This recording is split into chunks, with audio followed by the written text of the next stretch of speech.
Hi, my name is Patrick Reagan. Welcome to the Security, where we discuss security with a focus on how it affects the computer and the services and resources that the computer connects to. In Part 7, we continue the discussion on threats and vulnerabilities. Part 2 covers dictionary attacks, brute force, insider threats, structured query language injection, and cross-site scripting. For those who are going to take the A+ exam, there are practice questions at the end of the video. If you have not already, subscribe to the Pat Has Your Back channel. Hackers will try to crack passwords by first trying obvious passwords, including the name of spouse or children and birthdays, keywords used by the user, or hobbies of the user, as well as common passwords. Then hackers will try brute force attacks, which consist of trying as many possibilities of characters as time and money permit. A subset of the brute force is the dictionary attack, which attempts all words in one or more dictionaries are tested. Lists of common passwords are also typically tested. With today's powerful computers and software, a brute force attack can check from 10,000 to a billion passwords per second. The billion passwords will be supercomputers. Today, an 8-character password gives 200 billion possible combinations, can be cracked in 8 hours by the average hacker, sometimes less. A 14-character password, one followed by 28 zeros combinations that will take years to crack. Dictionary brute force attacks are not typically done at a login screen because many systems will lock a system when too many login attempts are detected. However, the password can be hidden with packets being sent over the network. For example, instead of sending the password over the network, many authentication protocols will take a phrase which is encrypted with the user's password. The hacker will know the phrase, which the hacker will encrypt with the attempted password. If the test encrypted equals the phrase that has been seen in the network communications, that is the password. With today's computer system, a hacker can try thousands per second looking for that password.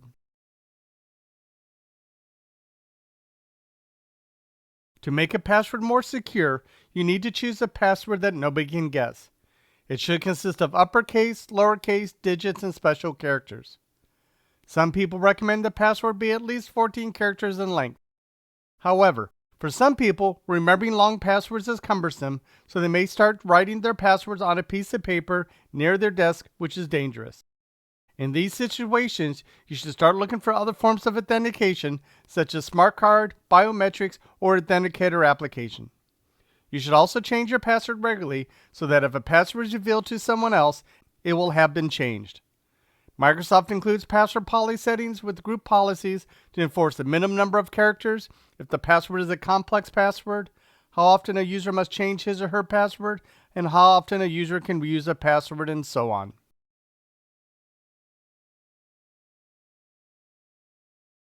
An insider threat refers to the risks posed by individuals who have authorized access to the organization's data, system, and resources.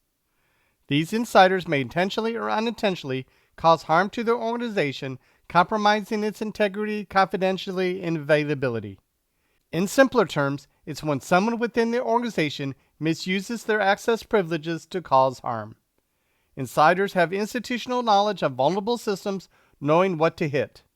Insider knowledge includes espionage, sabotage, theft, violence, and cyber acts, unauthorized access, data breaches, or malicious actions online.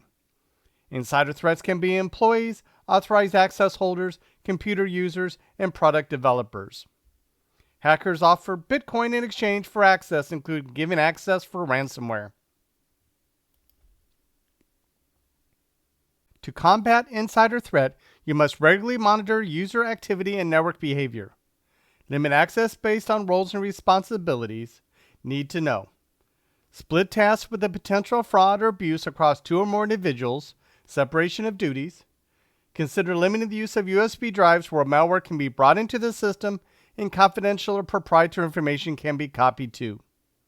Consider limiting the use of personal mobile devices and personal computers on the network and their ability to access company resources. Train employees about security best practices. Be prepared to respond swiftly to any incident. While insiders are valuable assets, their actions can also pose significant risks. Therefore, it is essential to safeguard against insider threat.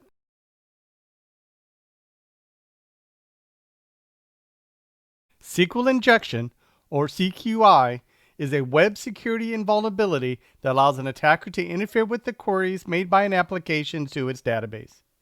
SQL injection occurs when an attacker inserts malicious SQL statements into an input field, such as the search box or login form, that gets executed by the application.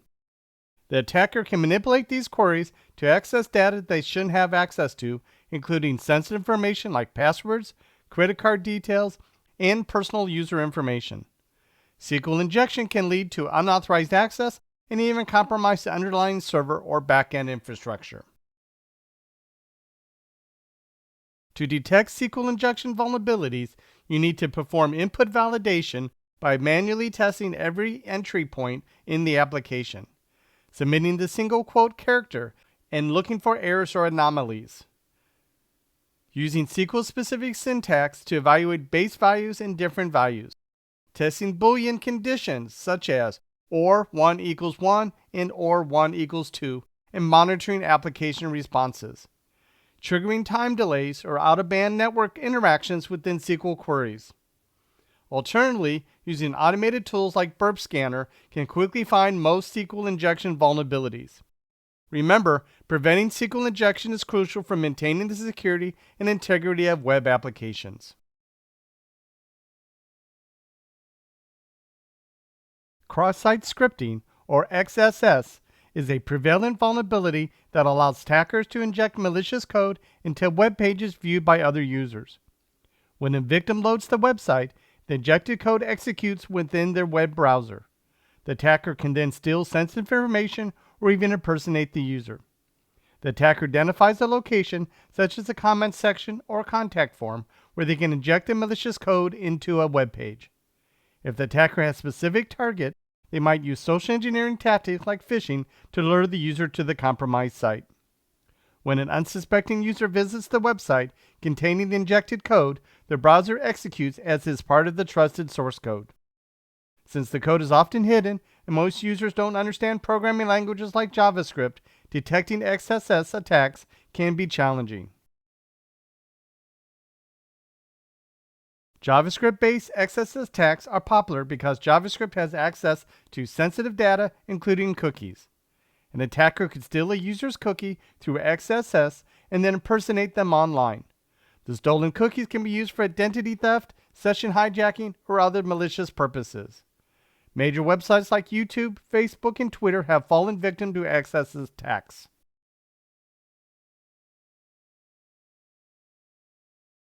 To mitigate cross-site scripting, you need to validate and sanitize input data to prevent malicious code injection.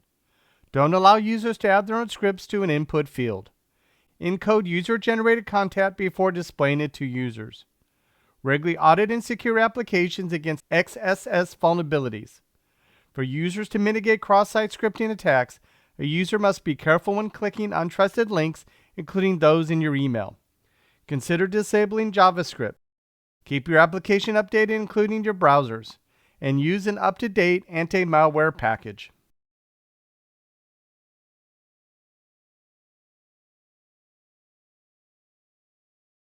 Question: which type of attack tries known common words and passwords?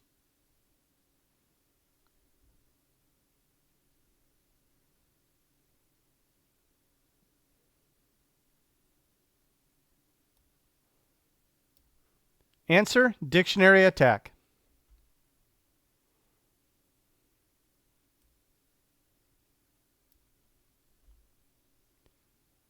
Question: which type of attack tries every possible combination of characters to crack a password?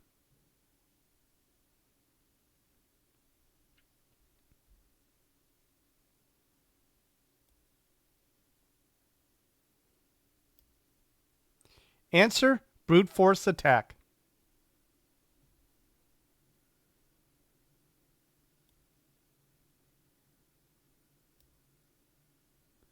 Question: which of the following common security vulnerabilities can be mitigated by using input validation?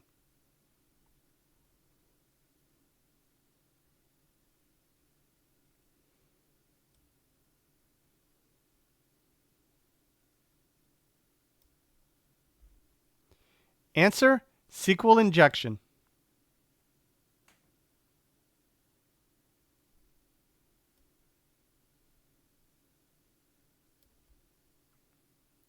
Question. You're looking through an internet forum and you can see a post that says, "Hello, I'm having problems with my server. Can you help?" with the code shown on the screen. What type of attack is this?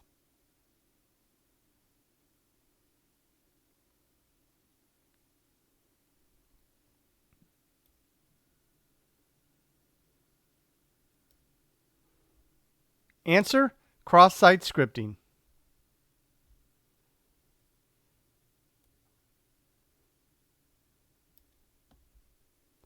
For more information, visit these sites.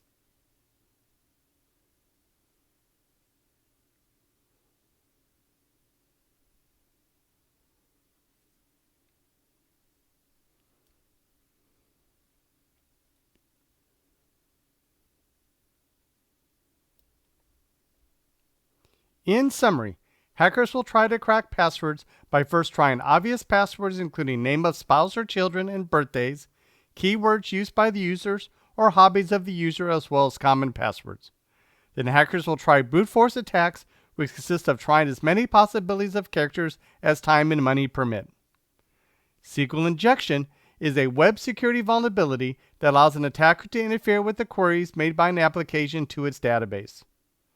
Cross-site scripting, or XSS, is a prevalent vulnerability that allows attackers to inject malicious code into web pages viewed by other users. Thank you for watching this video. The next video will be Security, Part 8, Social Engineering Attacks. If you have not already, don't forget to subscribe to the Pat Has Your Back channel. Thank you.